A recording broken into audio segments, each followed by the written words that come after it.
आज बीजेपी ने नीतीश कुमार को भी खत्म कर दिया और हमारे 3 विधायकों को चोरी करके जो है आज वो जीत हासिल कर ली। और यदि आप नहीं डरे तो आपको जेल में डाल दें। अभी भी वो कहीं हाउस अरेस्ट है। हम अपने नेतृत्व के साथ बैठ करके और फैसला लेंगे। नमस्कार, लाइव सिटी देख रहे हैं आप। देखिए, बिहार में भी राज्यसभा चुनाव बीता है, लेकिन बिहार में अगर सब कुछ आसानी से हो जाए और भी राजनीति से जुड़ा हुआ चीज, तो फिर क्या ही बिहार और क्या ही राजनीति का केंद्र बिंदु। अब आपको बता दें कि राज्यसभा चुनाव में छठे उम्मीदवार के रूप में महागठबंधन की ओर से एडी सिंह थे। महागठबंधन जीतने का दम भी भर रहा था। तेजस्वी यादव के साथ साथ कांग्रेस के आला कमान सीधे तौर पे कह रहे थे कि किसी भी कीमत पर इस बार महागठबंधन से जो उम्मीदवार हैं वह जा रहे हैं। सब कुछ दावा भी किया जा रहा था, चाहे ओवैसी की पार्टी MIM हो या फिर तमाम लोगों को एक सूत्र में बांधने का भी दावा किया जा रहा था। लेकिन आपने देखा कि किस तरह से लास्ट वक्त में कैसे खेला हो गया और जो कांग्रेस के कई ऐसे विधायक हैं जो नहीं पहुंचे। इसके बाद अब आपको बता दें, ये तस्वीरें देखिए कि किस तरह से कांग्रेस कार्यालय के बाहर में आज जो देश के प्रधानमंत्री नरेंद्र मोदी हैं उनका पुतला दहन किया गया है और सीधे तौर पर आरोप लगाया गया है, नारेबाजी की गई है, जमकर नारेबाजी की गई है कि बीजेपी ने वोट चोरी किया है, बीजेपी ने विधायकों को हाईजैक किया है, बीजेपी ने विधायकों पर दबाव बनाया है। और सीधे तौर पर देखिए, कांग्रेस के प्रदेश अध्यक्ष राजेश राम, जो कि कांग्रेस के प्रदेश अध्यक्ष हैं, उन पर भी तरह के आरोप लग रहे हैं। जो बागी विधायक हैं, जो कांग्रेस के नजरिए से बागी के हैं, तो वो सीधे तौर पर वो भी आरोप लगा रहे हैं कि हमने जब कांग्रेस के नेतृत्व का, कांग्रेस के बिहार प्रदेश अध्यक्ष का अपमान किया गया था, इसी वजह से हमने नहीं दिया। लेकिन आप सीधे तौर पर राजेश राम को सुनिए कि किस तरह से वे अपनी बात रख रहे हैं, क्या कुछ कह रहे हैं। पहले वोट चोरी करने का परंपरा रहा, पहले संविधान को खत्म करने का परंपरा रहा। बीजेपी ने जिस तरह से पूरे देश में डराने का जो अभियान चलाया, ED CBI से डराती है, उसके बाद ये सारी कार्रवाई करती है। हम आना चाहते हैं बिहार के संदर्भ में कि कल जब राज्यसभा के 5 सीटों के लिए जब चुनाव हुए, उसमें हमारे गठबंधन के उम्मीदवार 1 वोट से पीछे रह गए और उसके 1 वोट पीछे रहने के कारण हमारे गठबंधन के उम्मीदवार नहीं जीत सके। यहाँ जग जाहिर था कि गठबंधन जीत रही है। इसी बीच में बीजेपी के लोग और नीतीश कुमार के लोग जिस तरह से हमारे विधायकों को चोरी किया और उनको लगातार 24 घंटे गायब रखा, आज उसी का परिणाम है कि हमारे विधायकों को चोरी करके और उन्होंने अपनी 5वीं उम्मीदवार को जीत सुनिश्चित कराई।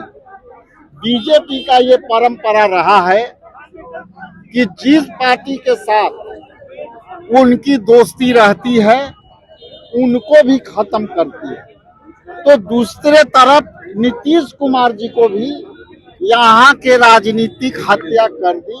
साथ में रहकर जिस तरह से अकाली दल को, जिस तरह से सेवा से उड़ीसा में बीजू जनता दल को, जिस तरह शिवसेना को महाराष्ट्र में खत्म किया, आज बीजेपी ने नीतीश कुमार को भी खत्म कर दिया और हमारे 3 विधायकों को चोरी करके जो है आज वो जीत हासिल कर ली। और ये देश में बीजेपी के काम करने का जो पैटर्न है, पहले जो है चुनाव लड़ेगी तो वोट चोरी करेगी, जो बिहार में वोट चोरी हुआ। यदि आप उसके बाद विपक्ष के कोई जीत जाते हैं तो उनको डरा के डर गए, तो फिर नहीं तो फिर आपको कुछ अन्न प्रलोभन दे करके, वित्तीय प्रलोभन दे करके मनाती है। और यदि आप नहीं डरे तो आपको जेल में डाल देगा। आपके विधायक आरोप लगा रहे हैं आप लोग। देखिए एक सवाल है, आपके विधायक मनोज विश्वास ने कहा है, अरे देखिए ये सारी बातों की जवाब एक शब्द में है कि हमारे विधायक चोरी हो गए।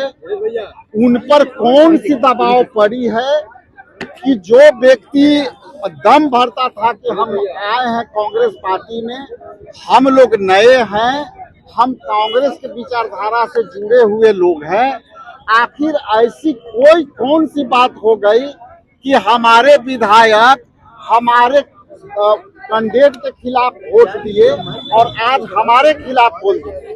इसलिए उन पर दबाव है, उन पर कोई चीज ऐसी दबाव होगी, देश की दबाव होगी या और कोई प्रलोभन होगा।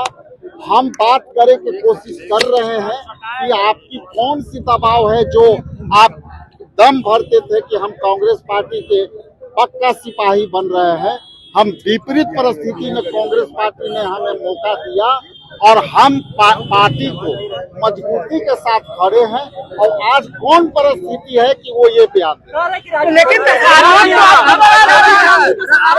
मेरा सवाल वही है कि यदि